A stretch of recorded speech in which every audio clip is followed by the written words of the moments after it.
اعوذ باللہ من الشیطان الرجیم بسم اللہ الرحمن الرحیم الحمد للہ رب العالمین والصلاة والسلام علی سید المرسلین و خاتم النبیین اما بعد۔ صحیح بخاری باب کتاب الہبہ و فضلہا و تعریض علیہا، حدیث نمبر 2602، اردو ترجمہ۔ ایک چیز کئی آدمیوں کو ہبہ کرے تو کیسا ہے؟ اور اسماء بنت ابی بکر رضی اللہ عنہا نے قاسم بن محمد اور ابن ابی عتیق سے کہا کہ میری بہن عائشہ رضی اللہ عنہا سے وراثت میں مجھے غابہ کی زمین ملی تھی۔ معاویہ رضی اللہ عنہ نے مجھے اس کا 1,00,000 درہم دیا، لیکن میں نے اسے نہیں بیچا، یہی تم دونوں کو ہدیہ ہے۔ ہم سے یحییٰ بن قزع نے بیان کیا، کہا ہم سے امام مالک نے، وہ ابو حازم سے، وہ سہل بن سعد رضی اللہ عنہ سے کہ نبی کریم صلی اللہ علیہ وسلم کی خدمت میں پینے کو کچھ لایا، دودھ یا پانی۔ آپ نے اسے نوش فرمایا۔ آپ کے دائیں طرف ایک بچہ بیٹھا تھا اور بڑے بوڑھے لوگ بائیں طرف بیٹھے ہوئے تھے۔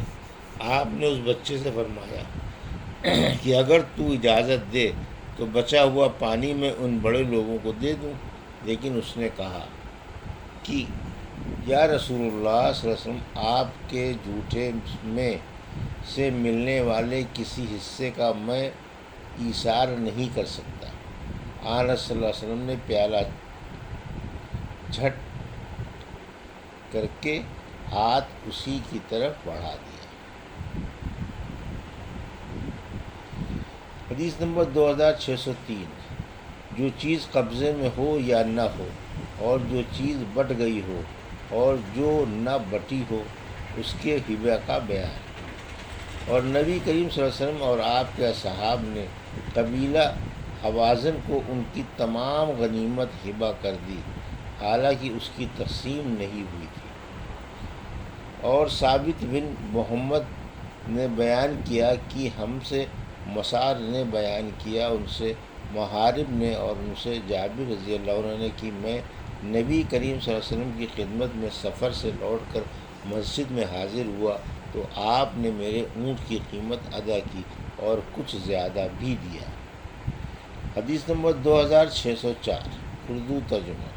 ہم سے محمد بن بشار نے بیان کیا، کہا ہم سے غنزر نے بیان کیا، کہا ہم سے شعبہ نے بیان کیا محارب بن وسار سے، اور انہوں نے جابر بن عبداللہ رضی اللہ عنہ سے سنا، آپ فرماتے تھے کہ میں نے نبی کریم صلی اللہ علیہ وسلم کو سفر میں ایک اونٹ بیچا تھا۔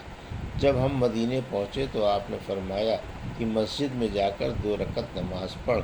پھر آپ نے وزن کیا۔ شعبہ نے بیان کیا، میرا خیال ہے کہ جابر رضی اللہ عنہ نے کہا میرے لیے وزن کیا۔ آپ کے حکم سے حضرت بلال رضی اللہ عنہ نے اور اس پلڑے کو جس میں سکہ تھا جھکا دیا تاکہ مجھے زیادہ ملے۔ اس میں سے کچھ تھوڑا سا میرے پاس جب سے محفوظ تھا، لیکن شام والے اموی لشکر یوم ہرا کے موقع پر مجھ سے چھین کر لے گئے۔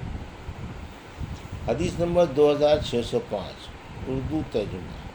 ہم سے قریبہ نے بیان کیا، کہا ہم سے امام مالک نے ابو حازم سے، وہ سہل بن سعد رضی اللہ عنہ سے کہ رسول اللہ صلی اللہ علیہ وسلم کی خدمت میں کچھ پینے کو لایا گیا۔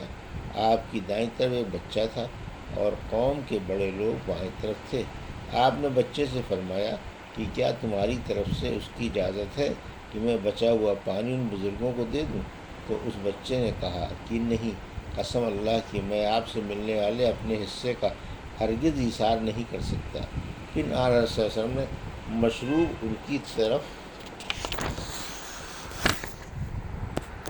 جھٹکے کے ساتھ بڑھا دیا۔ حدیث نمبر 2606، اردو ترجمہ۔ ہم سے عبداللہ بن عثمان بن جبلہ نے بیان کیا، انہوں نے کہا کہ مجھے میرے باپ نے خبر دی۔ شعبہ سے، ان سے سلمہ نے بیان کیا کہ میں نے ابو سلمہ رضی اللہ عنہ سے سنا، اور ان سے ابو ہریرہ رضی اللہ عنہ نے کہا کہ ایک شخص کا رسول اللہ صلی اللہ علیہ وسلم پر قرض تھا، اس نے سختی کے ساتھ تقاضا کیا تو صحابہ اس کی طرف بڑھے، لیکن آپ صلی اللہ علیہ وسلم نے فرمایا اسے چھوڑ دو، حق والے کو کچھ نہ کچھ کہنے کی گنجائش ہوتی ہے۔ پھر آپ نے فرمایا کہ اس کے لیے ایک اونٹ اسی کے اونٹ کی عمر کا خرید کر اسے دے دو۔ صحابہ نے عرض کیا کہ اس سے اچھی عمر کا ہی اونٹ مل رہا ہے۔ آپ صلی اللہ علیہ وسلم نے فرمایا کہ اسی کو خرید کر دے دو، کہ تم میں سب سے اچھا آدمی وہ ہے جو قرض کے ادا کرنے میں سب سے اچھا ہو۔ حدیث نمبر 2607 اور 2608۔ اگر کئی شخصوں کو ہبہ کرے۔ ہم سے یحییٰ بن بکیر نے بیان کیا، ان سے لیث نے کہا، ہم سے عقیل نے ابن شہاب سے، وہ عروہ سے کہ مروان بن حکم اور مسعور بن مخرمہ رحمۃ اللہ علیہ نے انہیں خبر دی کہ رسول کریم صلی اللہ علیہ وسلم کی خدمت میں جب حوازن کا وفد مسلمان ہو کر حاضر ہوا اور آپ سے درخواست کی کہ ان کے اموال اور قیدی انہیں واپس کر دیے جائیں، تو آپ نے ان سے فرمایا میرے ساتھ جتنی بڑی جماعت ہے اسے بھی تم دیکھ رہے ہو، اور سب سے زیادہ سچی بات ہی مجھے سب سے زیادہ پسند ہے، اس لیے تم لوگ ان دو چیزوں میں سے ایک ہی لے سکتے ہو، یا اپنے قیدی لے لو یا اپنا مال۔ میں نے تو تمہارا پہلے ہی انتظار کیا تھا، اور نبی کریم صلی اللہ علیہ وسلم طائف سے واپسی پر تقریباً 10 دن تک مقام جارانہ میں ان لوگوں کا انتظار فرماتے رہے۔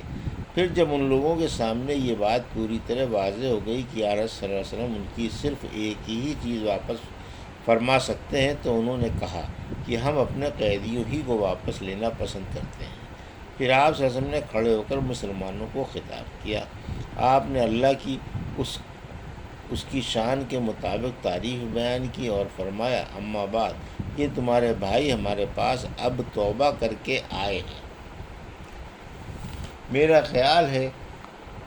خیال یہ ہے کہ انہیں ان کے قیدی واپس کر دوں، اس لیے جو صاحب اپنی خوشی سے واپس کرنا چاہیں ایسا کر لیں، اور جو لوگ یہ چاہتے ہوں کہ اپنے حصے کو نہ چھوڑیں بلکہ ہم انہیں اس کے بدلے میں سب سے پہلی غنیمت کے مال میں سے معاوضہ دیں، تو وہ بھی اپنے موجودہ قیدیوں کو واپس کر دیں۔